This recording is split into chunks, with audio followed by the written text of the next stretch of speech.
Você faz ideia de quantas colônias de abelhas apis mellifera são manejadas no mundo? Chuta um valor e vamos ver se você chega perto do número real. Oi gente, tudo bem com vocês? Sejam muito bem-vindos, eu sou Pedro Santos e no vídeo de hoje eu vou te dar um panorama da quantidade de colônias que existem no mundo. Só que esse registro que eu trouxe foi publicado num artigo feito por pesquisadores da China, que eles mensuraram de 1961 até 2009. Então, de 2009 para cá, não sabemos exatamente o quanto aumentou o número de colônias total. Mas antes de mais nada, se você gostar do conteúdo, deixa o like no vídeo e se inscreva no canal para ajudar esse conteúdo a chegar a mais pessoas.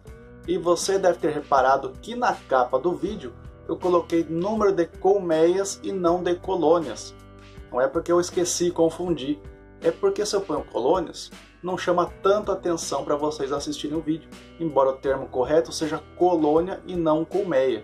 Colmeia é a caixa de madeira vazia, o espaço físico em que vive a abelha.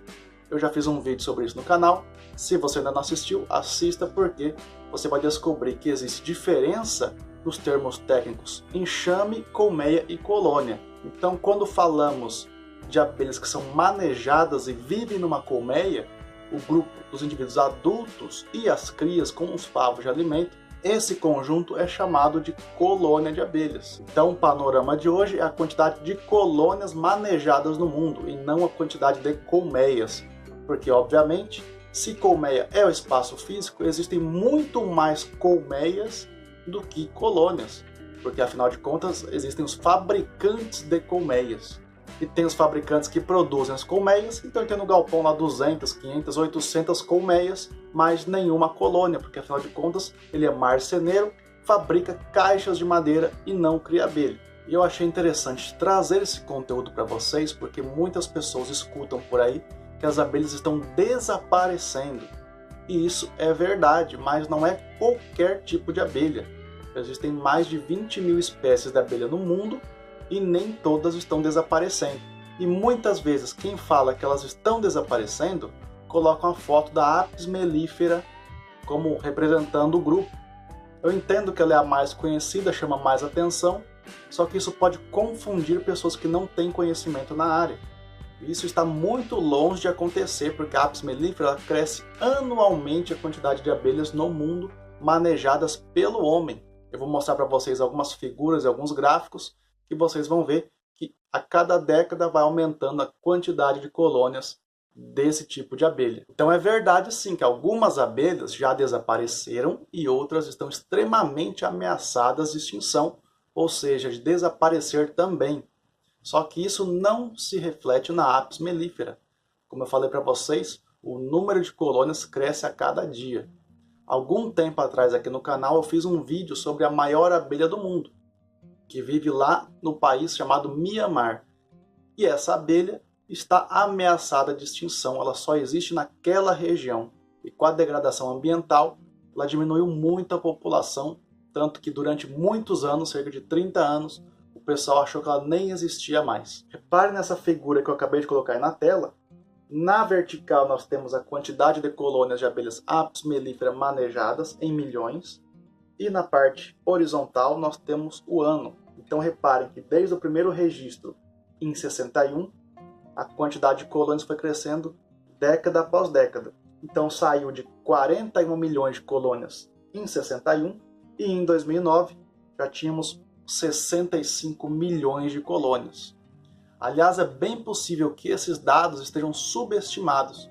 Infelizmente, muitos países, inclusive o Brasil, não tem dados muito precisos sobre o mercado apícola, sobre a apicultura em geral. Meliponicultura nem se fala. Tanto que nesse artigo que eu estou mostrando para vocês, em nenhum momento os dados do Brasil são citados.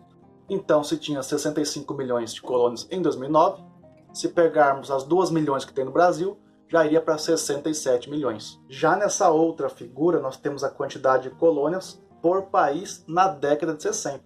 Então, observe que naquele tempo, a extinta União Soviética era o país que tinha maior quantidade de colônias, quase que o dobro do segundo colocado, que era os Estados Unidos. A União Soviética ficava próxima a 10 milhões de colônias manejadas. A China era apenas o terceiro colocado. Depois vem na sequência Etiópia, Alemanha, México, Turquia, Polônia, Angola e França. Então reparem que já tinha 2 países da África participando do top 10 na década de 60.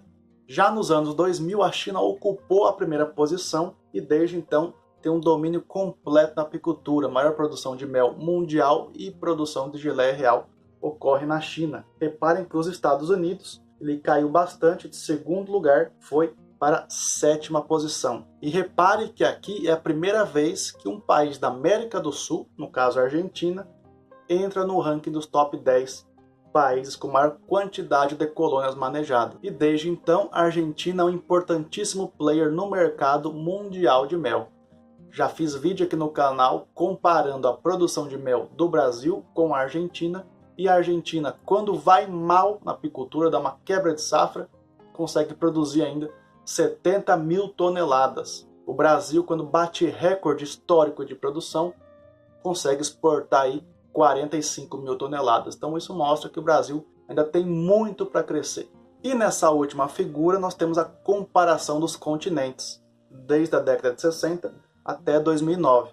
Então repare que lá na parte de baixo, em azul claro, nós temos a Oceania, com pouquíssimas colônias manejadas historicamente, embora a Austrália seja um país extremamente desenvolvido na apicultura. Na década de 60, a Europa era muito forte, né? Tinha países representando lá o top 10, maioria europeu. A partir dos anos 90 teve uma quebra de produção na Europa, muita gente deixou a atividade, e isso fez com que a quantidade de colônias caísse quase pela metade. Enquanto isso, em verde, repare que a Ásia foi cada vez crescendo mais, em ritmo muito acelerado. Isso puxado basicamente pela China. Os chineses enxergaram a importância da apicultura para o desenvolvimento do país e começaram a investir massivamente na apicultura. Tanto que para a produção de geleia real, a China tem uma linhagem nacional. Então se você é um produtor de geleia real na China, as suas abelhas são reconhecidas pelo governo como um patrimônio do país. Já o continente americano em vermelho, ele ficou basicamente estável desde a década de 60, por volta de 10 a 11 milhões de colônias. Mas o que aconteceu nos Estados Unidos teve uma queda significativa na quantidade de abelhas manejadas. Só que em contrapartida, outros países cresceram, como a Argentina, o Chile, e isso fez com que a apicultura ficasse equilibrada. Os Estados Unidos perderam um pouco, mas o somatório dos demais cresceu, então ficou mais ou menos estável ali. Por isso que nós não observamos tanta flutuação na quantidade de colônias manejadas no continente americano. E por último, mas não menos importante, nós temos o continente africano, que também apresentou um crescimento bastante interessante na quantidade de colônias. Pois assim como o Brasil, o continente africano também tem clima tropical e muitas regiões propícias para a criação de abelhas com alto potencial produtivo. Você entendendo esse panorama de crescimento, você consegue criar um senso crítico para saber se o Brasil de fato tem potencial para a criação de abelhas ou já está no limite, está estagnado, não tem mais para onde crescer. Então isso te ajuda a tomar decisões, você tem uma visão no futuro. E espero que tenha gostado. Se gostou, se inscreve no canal e deixa o like para esse conteúdo chegar a mais pessoas. E até a próxima. Tchau, tchau!